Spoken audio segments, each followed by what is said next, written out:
दिल टूट जावेगा मैं डरदा नहीं तू हो जा किसे होर दा होना नहीं एक बारी हथ साडा फड़ ले तू जानिया ए हथ ऐसा छड़ना नहीं तू आजा मेरे को ओ कुछ बोल ते बुआ खोल वे सजना आजा मेरे कोल ते कुछ बोल ते बुआ खोल वे सजना दुनिया दे रंग विच रंग गई है अपने पराए सर कर गई है دارن آب میوه میخورن به منم بدین دیگه.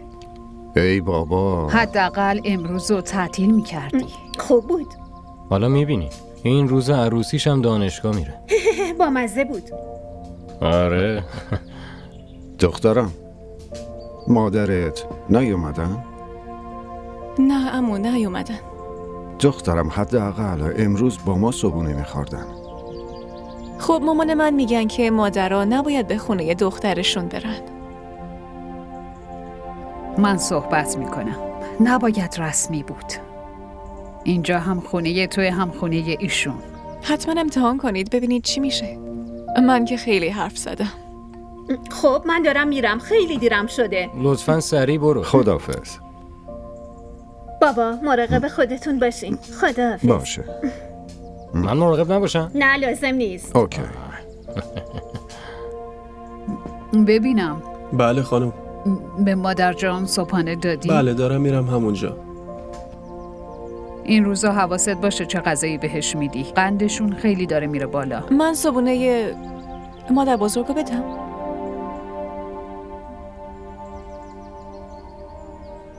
دخترم میدونی که حال ایشون خوب نیست.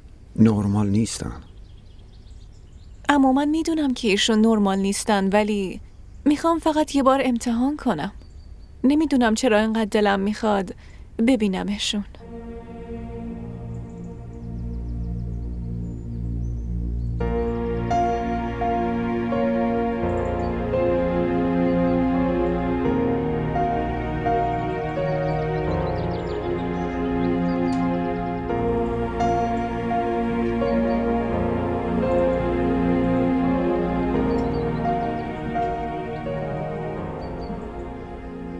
مادر بزرگ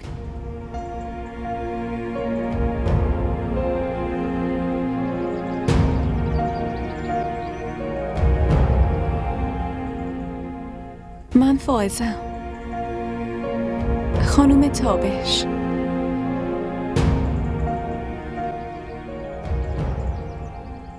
توی خونه همه رو دیدم فقط شما موندین.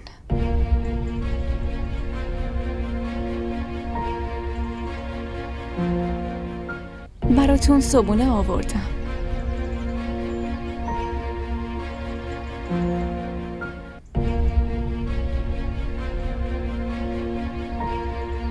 من به همه گفتم که دیگه هر روز میام اینجا. میام با شما صحبت میکنم.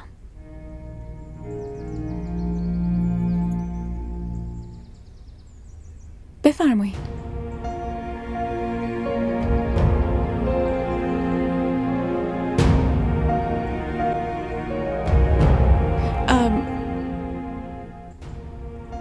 الان به هم گفتن که شما دوست دارین واسه صبحونه شیر بخورین. اما خودتون به هم بگین که دیگه چیا دوست دارین. بعدش هم دوتامون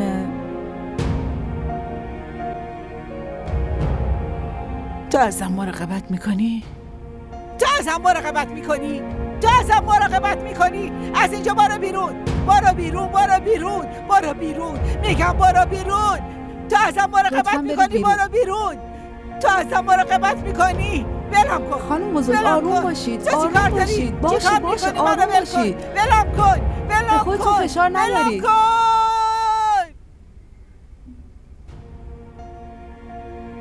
میدونستم. برای همین به تابش گفتم مراقبت باشه. اما چرا؟ چرا مادر بزرگ اینطوری میکنه؟ برای اینکه خیلی مریضن. ما خیلی دعوا درمونش کردیم. بعدم اونقدر پیر شدن که متاسفانه الان دیگه هیچی رو متوجه نمیشن. لطفاً به اتاقشون نرو. اگر دلت میخواد ببینیشون، من میبرمت پیششون. باشه؟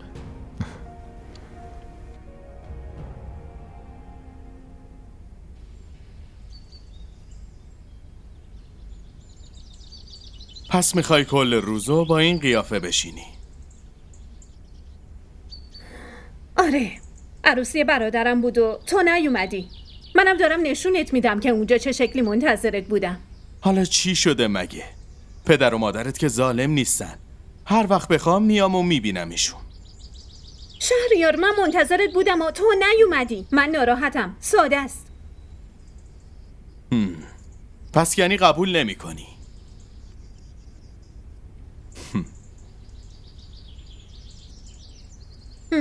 داری چی کار میکنی؟ هیچی. دارم ازت عکس میگیرم. چرا؟ میذارم تو فضای مجازی تا همه دوستات ببینن چجور دختری هستی. شهریار، اینقدر متقلبی تو؟ جمعش کن اینو. میگم جمعش کن. اصلا تا وقتی که بگی منو بخشیدی. درسته، مسئله نیست. اینو جمعش کن. نه درست نیست. تا وقتی نگی که منو بخشیدی. خب باشه، بخشیدمت. حالا درست شد. تو چه جور آدمی هستی؟ از آدمو باج میگیری؟ از یه دختر خوشگل اینطوری باج میگیرن. این که جلوی دختر خوشگل چی گفتی رو من نشنیدم. آره.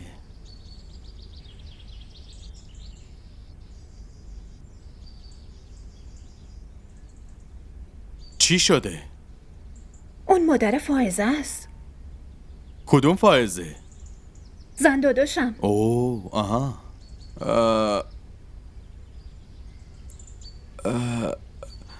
تو داری ازشون قایم میشی؟ چرا ازشون قایم شم؟ باید حالشونو بپرسم. میبینمشون.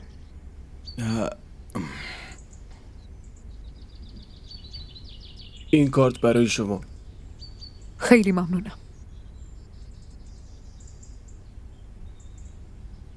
سلام خاله. الینا جان سلام. اینجا چی کار میکنی؟ با شهریار اومده بودم. سلام خاله. علیک سلام پسرم. الان حالتون چطوره؟ پیش دکتر رفتین؟ پیش دکتر رفتم، آزمایش هم دادم، همه چیم نرمال بود. بعضی وقتا لازم میشه دیگه عزیزم. شما خیلی تنها شدین. بیاین خونه پیش ما. بابام امروز داشت به فائزه میگفت. من حتما میام. فائزه حالش خوبه؟ بله خوبه. اگرم خوب نباشه شما گوشمونو میکشید. شهریار جان تو عروسی ندیدمت من. یادش نندازید. به سختی حالش خوب شده. من برای این ناراحت شده بودم که اگه عروسی میومد همه رو میدید. الان باید یکی یکی همه رو ببینیم و بگیم داریم عروسی میکنیم. شما دوتا خیلی خوش شانسین که این دوره به دنیا آمدین. وقتی که پدر مادرها جلوی خوشی بچه هاشون دیوار نمیکشن. یه زمانی از ترس پدر و مادر نمیشد از پنجره ماهو دید. بله درسته. بازم برای آدم همون چیزی پیش میاد که تو قسمتشه. زمونه عوض میشه اما قسمت عوض نمیشه.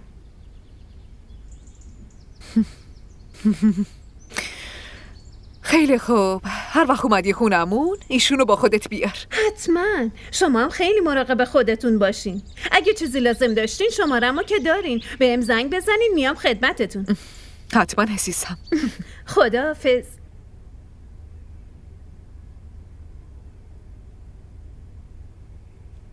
تو چه زنی هستی؟ چی شده؟ آخه الان پسرمون عروسی کرده. فکر میکردم تو یه تغییری کنی. یعنی باید تغییر میکردم؟ نه خب الان مادر شوهر شدی دیگه.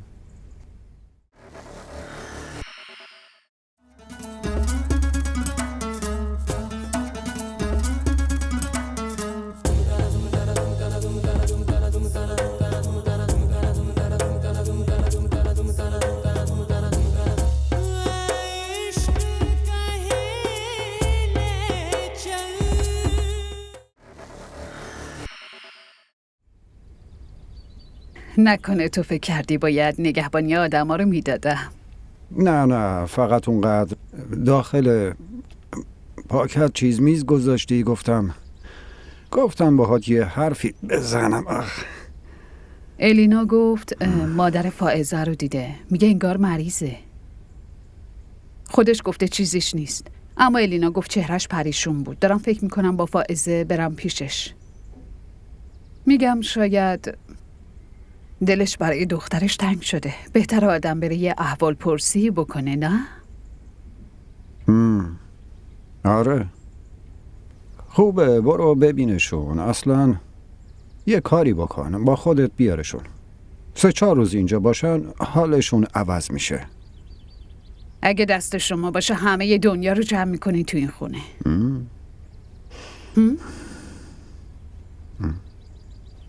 هیچ مادری نمیخواد که بره پیش خانواده شوهر دخترش بمونه. اون خیلی زنه با شخصیتی. مطمئنم اگه بگم خوششون نمیاد. الان دقیقاً شدی یه مادر شوهر. نه منظورم اینه که حتما برو ببینشون. از طرف منم احوال پرسی کن.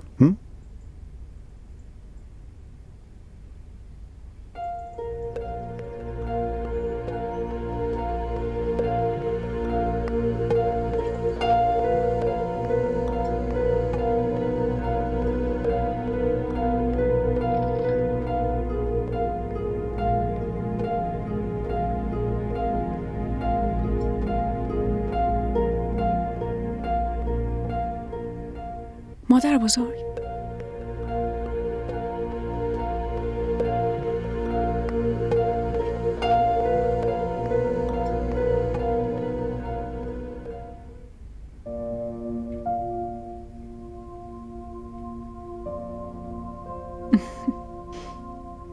یکی دیگه.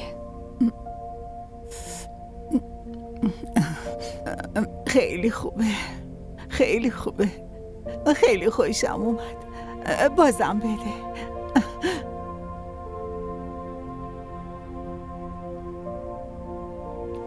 ببینم بهش بگم بفرسته.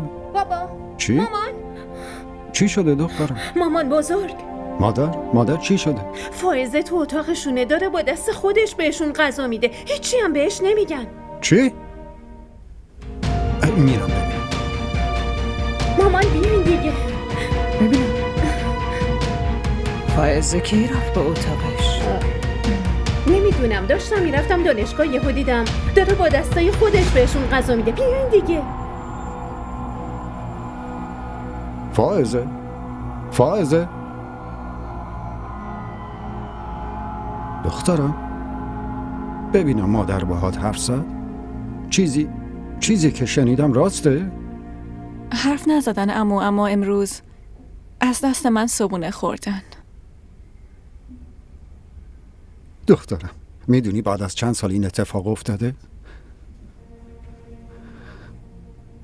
مادر چند ساله که با هیچ کدوممون حرفی نزده.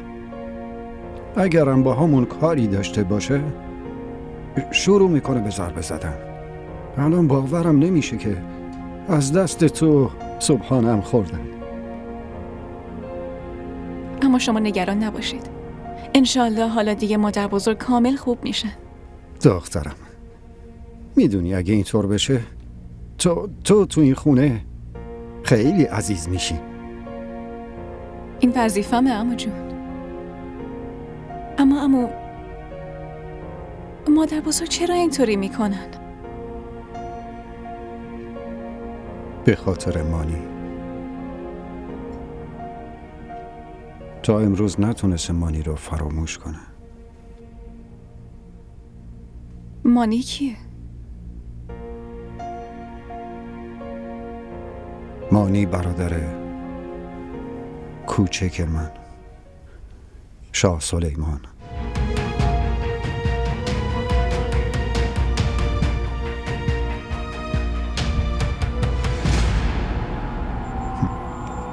زنده باشی دخترم.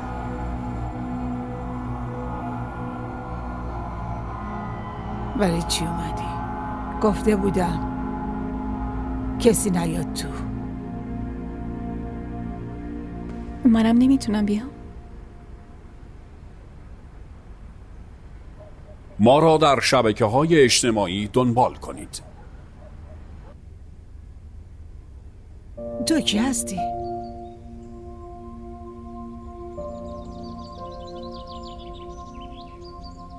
من دختر مانی شما. دختر مانی؟ دختر مانی من؟ بله مادر بزرگ، من دختر مانی شما. داری راست میگی؟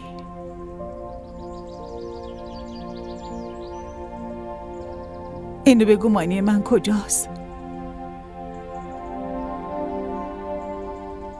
بابا الان دیگه توی این دنیا نیست.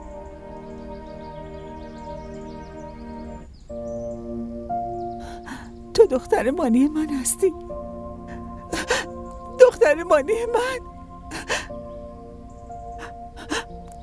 دختر مانی من؟ دختر مانی من؟ ببین مثل مانی منه. حالا دیگه از دستای من صبونه میخورید؟ آره، چرا که نه؟ از دستم ناراحت نمیشی؟ هیچ وقت هرچی بگی همون کارو میکنم.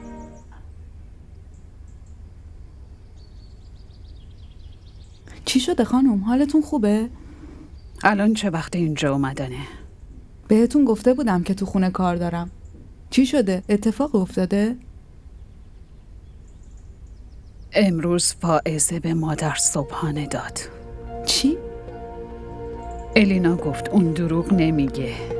ولی آخه این چطور ممکنه؟ مادر بزرگ از دست هیچ کس صبونه نمیخوره. منم دارم همینو میپرسم، این چطور ممکنه؟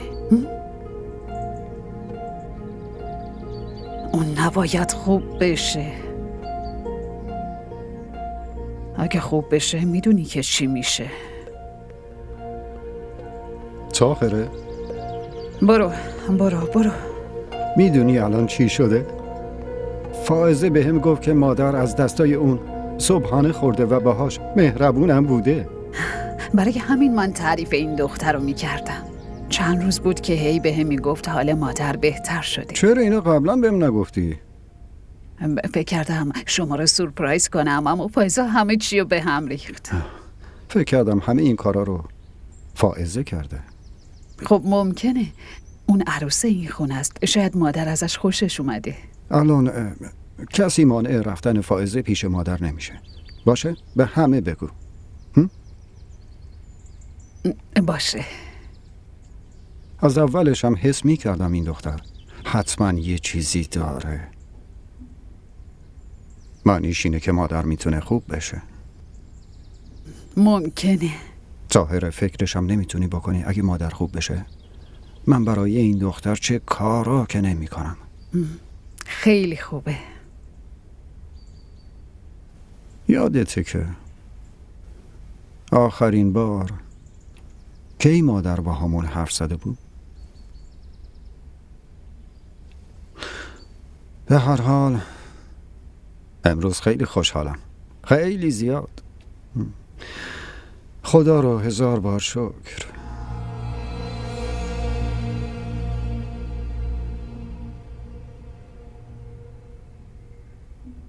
باورم نمیشه. چطور این کارو کردی؟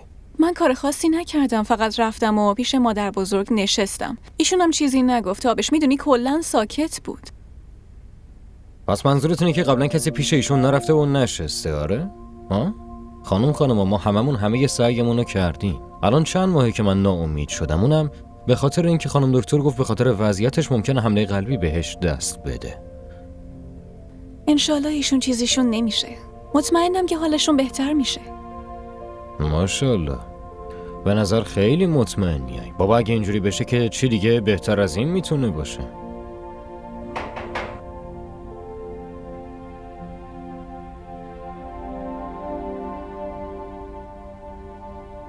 ماشاءالله عروس خانم، همین که اومدی دل همه رو بردی. با محبت دل کیو نمیشه برد. پس امروز با محبت میریم دیدن مادرت. چرا؟ چیزشون شده؟ نه چیزیشون نشده. من میخوام ببینمشون و بپرسم که چطوری دخترشون رو انقدر قشنگ تربیت کردن. بهتره نخندی. تو هم همراهمون نمیای. باید با بابا بری سر کار. باشه.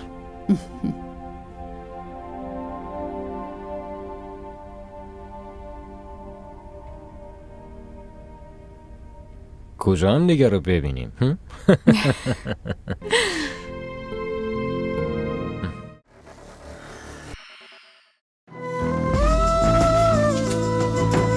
این دیگه چیه نوشتی؟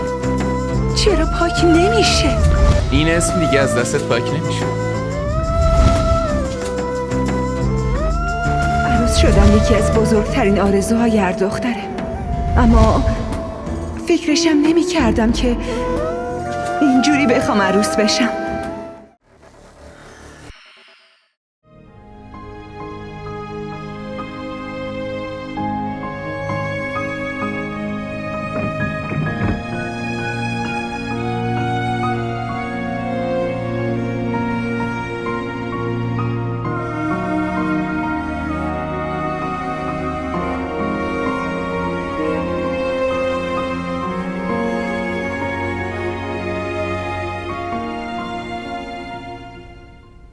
من دختر مانی شما.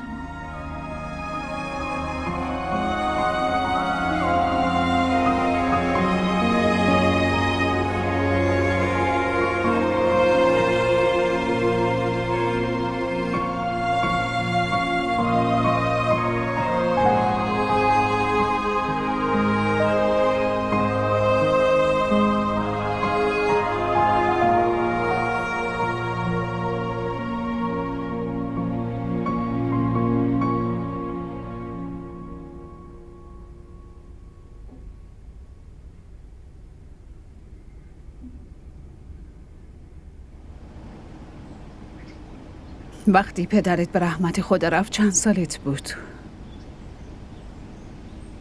خب تقریبا 9 سال.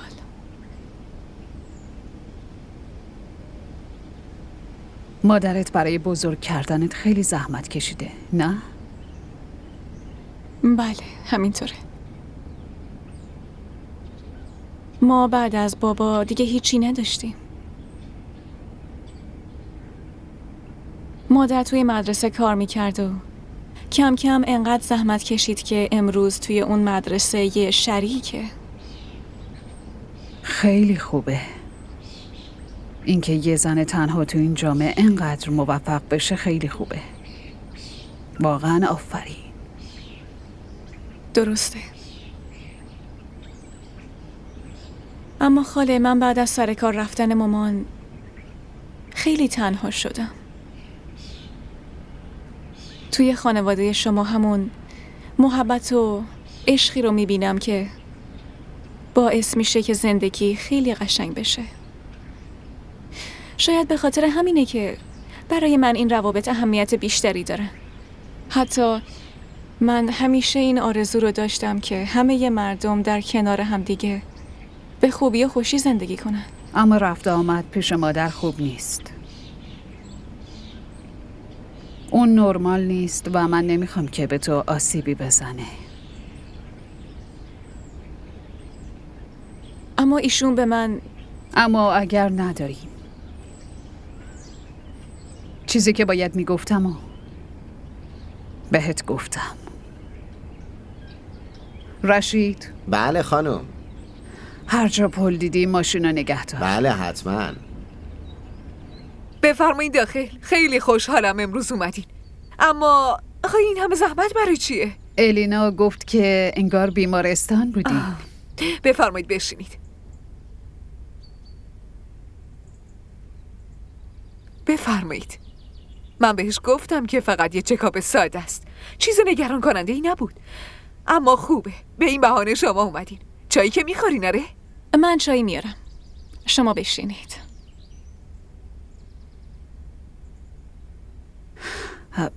بچه یه خیلی خوبیه. همه ی بچه ها خوبن. فقط مادرها باید به فکر بختشون باشن.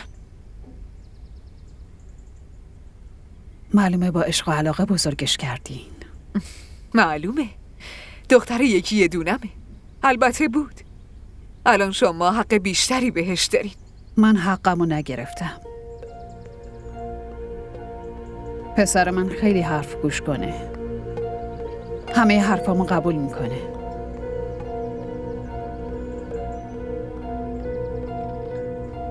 اگه خوشتون نیومد خب عذر میخوام.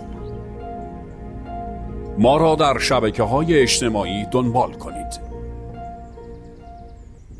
صحبت من اینه که هرچی تو خونم هست همش طبق میل و خواسته منه. از چیزی که خوشم بیاد تو اون خونه میمونه. از چیزی هم اگر خوشم نیاد هیچ جایی تو خونم براش نیست. مگه فائزه کار اشتباهی کرده؟ اولین بارشه، برای همین دارم بهتون میگم. دفعه بعدی نمیگم.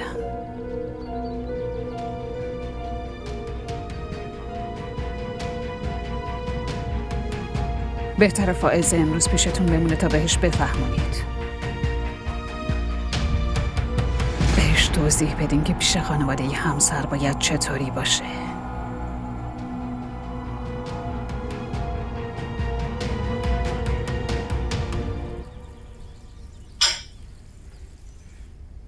ولش کن دخترم. اون دیگه رفت. چی؟ اون دوباره میخواد همون داستان رو تکرار کنه. اما تو نگران نباش. همیشه همونی نمیشه که اون میخواد.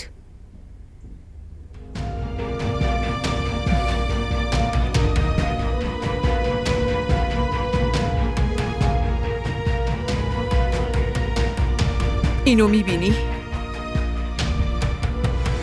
این همون گلوله‌ای هستش که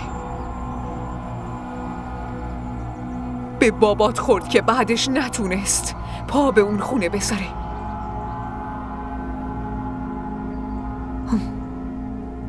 من خیلی صبر کردم، خیلی رنج کشیدم، خیلی فکر کردم که چطوری بخوام انتقامم ازشون بگیرم. واسه همینه که تو رو اونجا فرستادم. تو باید هر اذیتی که کردنمون رو تلافی کنی.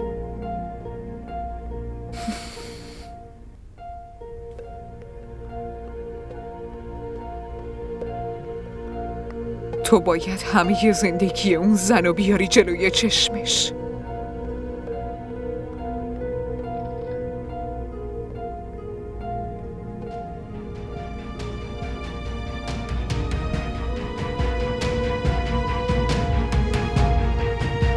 تو باید هر اذیتی که کردنمون رو تلافی کنی. تو باید همه زندگی اون زن رو بیاری جلوی چشمش. تو باید تلافی کنی.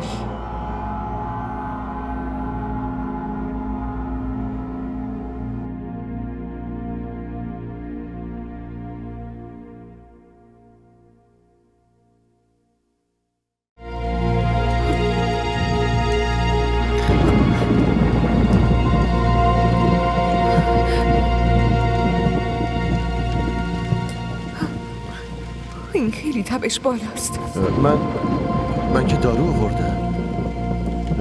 دکتر میگفت که تا خوب بشه یکم طول میکشه. دکتر خیلی خیلی خوبیه. نمیخواد اینقدر نگران باشی. حالا از ازدواج با من پشیمون نشدی؟